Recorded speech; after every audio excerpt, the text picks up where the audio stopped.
साहसिक सुबह का दृश्य। किचन में सास और बहू काम कर रही हैं। सास गुस्से से, रमा, इतनी जल्दी घी क्यों खत्म हो गया? कल ही तो मैंने एक कटोरी घी निकाला था। बहू रमा, मां जी, वो दाल में और रोटियों पर थोड़ा लगा दिया था। आप कहती हो खाना अच्छा बने तो थोड़ा घी डालो। अच्छा, तुम्हें खाना बनाने की क्या समझ? घी ऐसे उड़ा देती हो जैसे घर में कुएं से निकलता हो।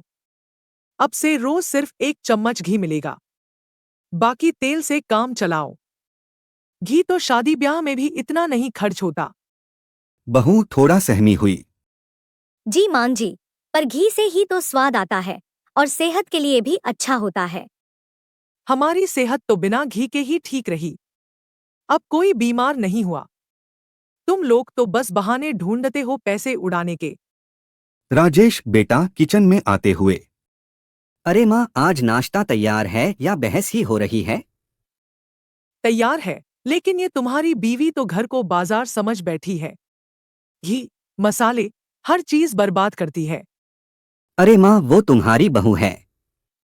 थोड़ा तो घी मसाले डालना ही पड़ता है। घर में अच्छा खाना बनेगा तभी तो सब खुश रहेंगे। हाँ हाँ, तुम्हें तो वही अच्छी लगती है। मुझे तो कोई पूछता ही नहीं। चलो, अब नाश्ता कर लो, वरना और शिकायतें होंगी।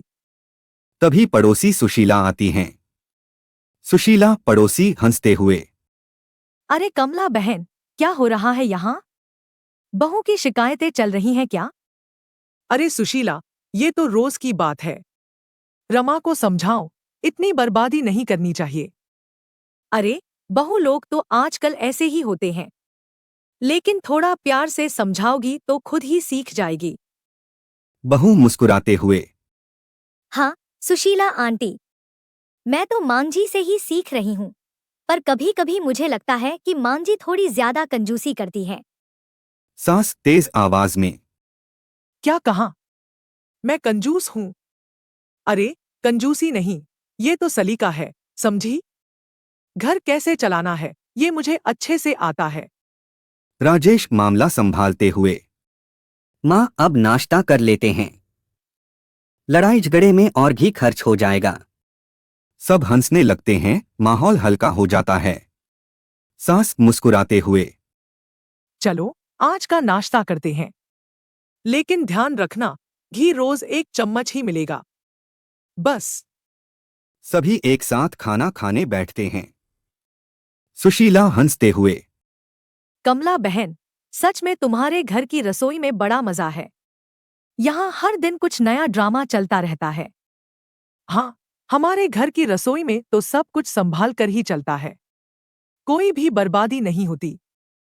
बहू रमा हल्की मुस्कान के साथ, ठीक है मां जी, अब से ध्यान रखूंगी। आपकी रसोई में कोई बर्बादी नहीं होगी।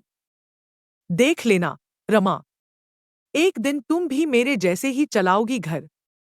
सब हंसते हैं और खाना खाते हैं। कहानी का अंत सास बहू के बीच की छोटी मोटी नोकझोंक और परिवार के आपसी प्यार के साथ होता है।